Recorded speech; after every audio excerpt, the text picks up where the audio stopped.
Assalamualaikum warahmatullahi wabarakatuh.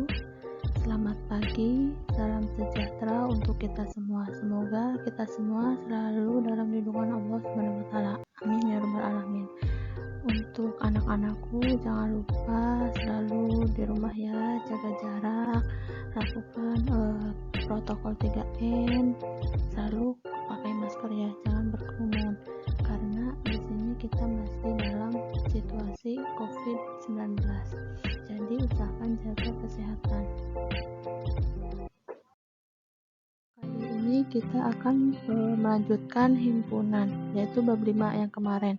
Kemarin kan kita belajar tentang konsep himpunan.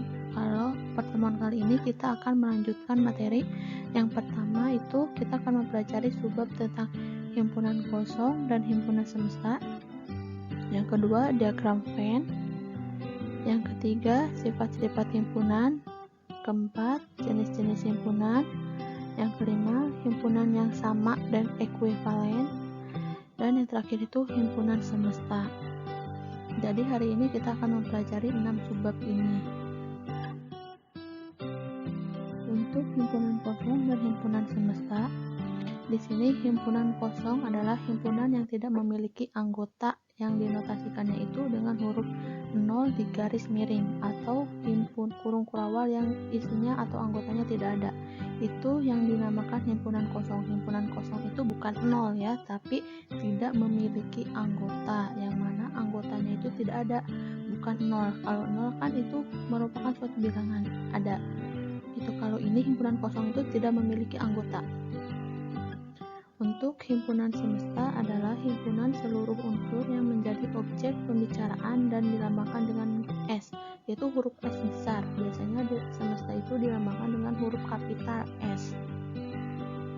Di sini Ibu memiliki contoh yang mana himpunan semesta yang mungkin dari himpunan A sama dengan anggotanya itu 1, 3, 5, dan 7 adalah jadi semestanya, atau himpunan A ini membicarakan tentang apa sih? Yang pertama, S sama dengan 1, 3, 5, 7. Yang kedua itu bisa disebut atau bisa dibilang S-nya itu semestanya itu bilangan ganjil, yang mana himpunan A itu kan bilangannya 1, 3, 5, 7. 1, 3, 5, 7 itu kan merupakan bilangan ganjil. Jadi semestanya atau seluruh bilangan itu kita sebut dengan bilangan ganjil. Atau kita bisa tuliskan dengan semesta 1, 2, 3, 4, 5, 6, 7, yaitu bilangan dari 1 sampai dengan 7 misalkan ya semestanya itu.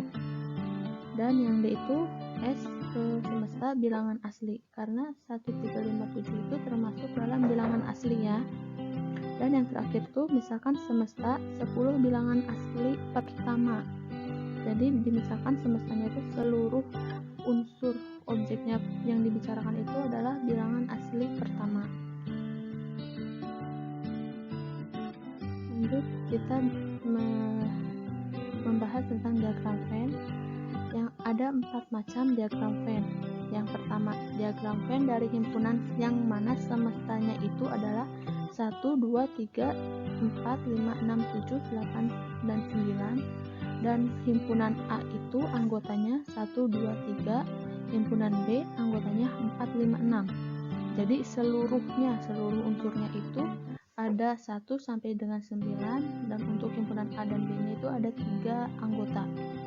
Nah, untuk diagram Venn-nya itu seperti ini ya, dapat dilihat dari gambar yang Ibu tampilkan. Semesta itu di pojok atas tuh lambang S kapital, terus ada himpunan A yang mana lingkaran pink ditandakan dengan lingkaran pink, himpunan B ditandakan dengan lingkaran biru. Yang mana anggotanya itu, ingat, kalau himpunan itu ada titik, depannya ada titik yang dinamakan dengan noktah. Titik dalam lingkaran atau dalam himpunan itu dinamakan dengan noktah. Jadi merupakan anggota A itu 1, 2, 3, anggota B 4, 5, 6, dan seluruh atau semestanya itu anggotanya 1, 2, 3, 4, 5, 6, 7, 8, dan 9. Untuk diagram Venn yang kedua, anggotanya masih sama, anggota semestanya, dan untuk himpunan A dan B nya itu berbeda. Untuk himpunan A anggotanya 1, 2, 3, 4, himpunan B anggotanya 4, 5, 6, 4, 5, 6, 7, yang mana diagram Venn-nya itu seperti di bawah ini ya, lihat. Kenapa 4 ada di tengah? Karena 4 termasuk anggota himpunan A dan anggota himpunan B.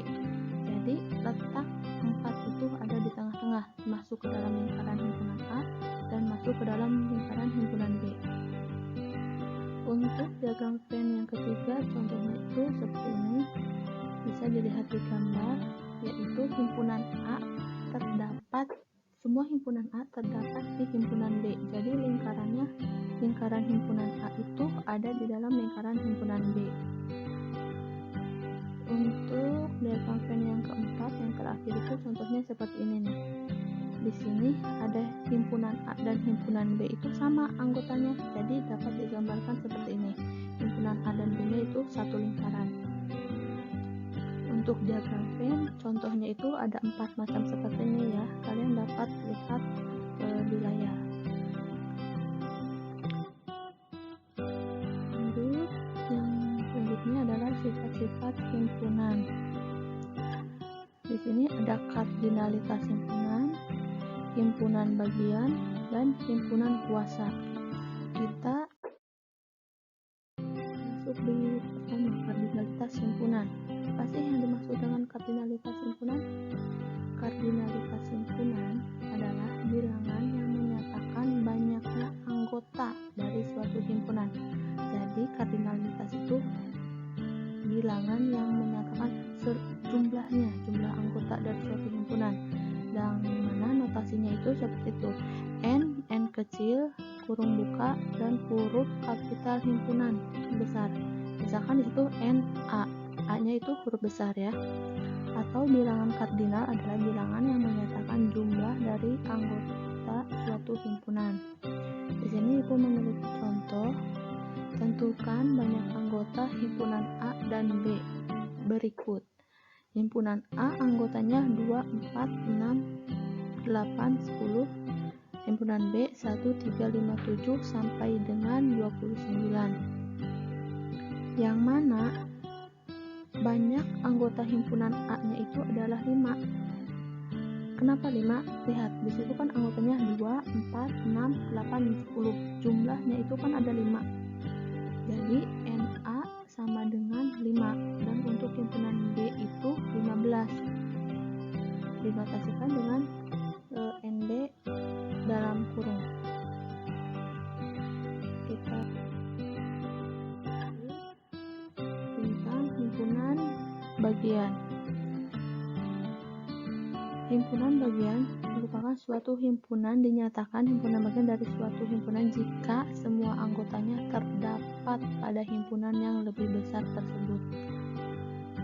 Di sini himpunan bagian dilambangkan dengan lambang seperti itu ya.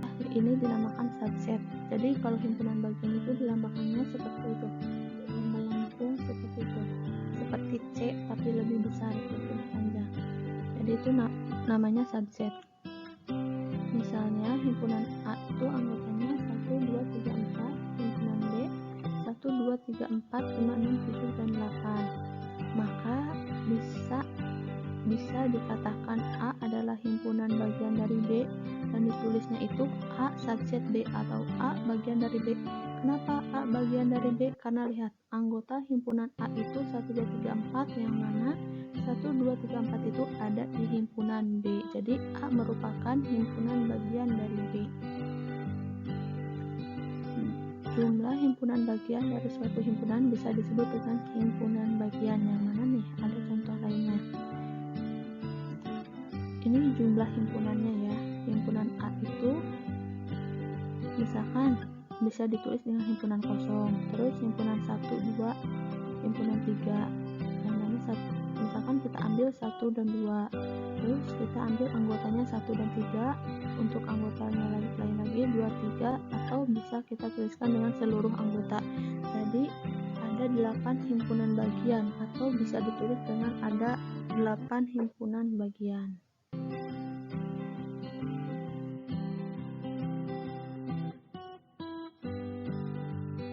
Himpunan kuasa. Himpunan kuasa yaitu himpunan yang beranggotakan himpunan bagian dari himpunan tersebut. Ditulis dengan P dalam kurung A. P-nya itu kuasa ya, itu lambangnya, dan A-nya itu misalkan himpunannya, nama suatu himpunannya. Di sini A, himpunan A itu anggotanya 1, 2, 3. Nah, himpunan bagian dari A itu sama seperti tadi. Jadi bisa kita tulis, bisa aja kan himpunan A itu himpunan kosong, terus himpunan 1, himpunan 2, himpunan 3, atau anggotanya 1, anggotanya cuma 2, anggotanya cuma 3, atau anggotanya 1, 2, 1 dan 3 saja, atau 2, 3, atau bahkan bisa juga semua anggotanya itu merupakan himpunan bagian dari A, itu bisa dituliskan seperti itu. Nah, untuk himpunan kuasa dari A kita bisa tuliskan dengan seperti ini.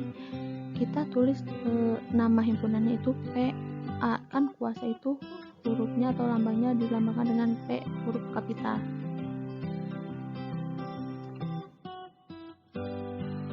Jenis-jenis himpunan. Yang pertama, himpunan terhingga adalah himpunan yang jumlah anggotanya terbatas. Misalkan udah ada ketentuannya, himpunan bilangan asli kurang dari 10. Maka himpunan bilangan asli kurang dari 10 itu berapa aja sih anggotanya, jadi udah jelas. Himpunannya ada batasannya, ada himpunannya terhingga gitu. Lalu himpunan tak terhingga adalah himpunan yang jumlah anggotanya tidak terbatas. Misalkan himpunan bilangan kan bilangan itu dari 1, 2, 3 sampai dan seterusnya, itu kan tidak terhingga. Yang terakhir itu himpunan kosong, himpunan yang tidak memiliki anggota sama sekali, jadi tidak ada anggota di dalam himpunan tersebut. Misalkan himpunan manusia yang sudah pernah ke Pluto, itu kan tidak ada, jadi itu namanya himpunan kosong.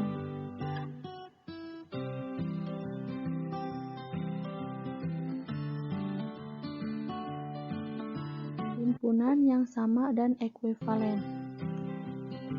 Himpunan dikatakan sama jika isinya atau anggotanya sama persis. Contoh, himpunan A dan C atau A sama dengan C. Dua buah himpunan dikatakan ekuivalen. Lambang ekuivalen itu seperti garis lurus yang melingkar-lingkar. Jika jumlah anggotanya sama, namun isinya tidak harus sama. Jadi kalau misalkan ekuivalen itu jumlah anggotanya sama, tapi isinya tidak harus sama. Di sini ada contoh A ekuivalen dengan B, yaitu dilambangkan dengan A, lambangnya ekuivalen seperti itu, A ekuivalen dengan B, atau A ekuivalen dengan C. Jika nih A itu huruf anggotanya kan 0, 1, 2, 3, 4, 5. Nah, ini berarti ekuivalen dengan B. Kenapa? Karena jumlahnya sama, tetapi anggotanya tidak sama. Meskipun sama-sama anggota jumlahnya itu 5, tapi kan himpunan A dan himpunan B itu bilangannya atau anggotanya itu berbeda. Dan A ekuivalen dengan C. Nah, di sini juga sama, A ekuivalen dengan C itu jumlahnya sama, dan ini himpunan sama juga ya, karena anggotanya juga sama. 5 bilangan cacah pertama, yaitu 0 sampai dengan 4. Terus yang terakhir itu himpunan semesta, adalah himpunan yang lebih besar dari suatu himpunan. Tentunya semua anggota himpunan yang lebih kecil harus semuanya termasuk dalam himpunan yang lebih besar tersebut. Misalnya, jika A anggotanya itu himpunan A anggotanya 0, 1, 2, 3, 4, maka yang habis menjadi himpunan semesta dari A adalah bilangan cacah, yang harus menjadi himpunan semesta dari A itu bilangan cacah 0, 1, 2, 3, 4 itu merupakan bilangan cacah.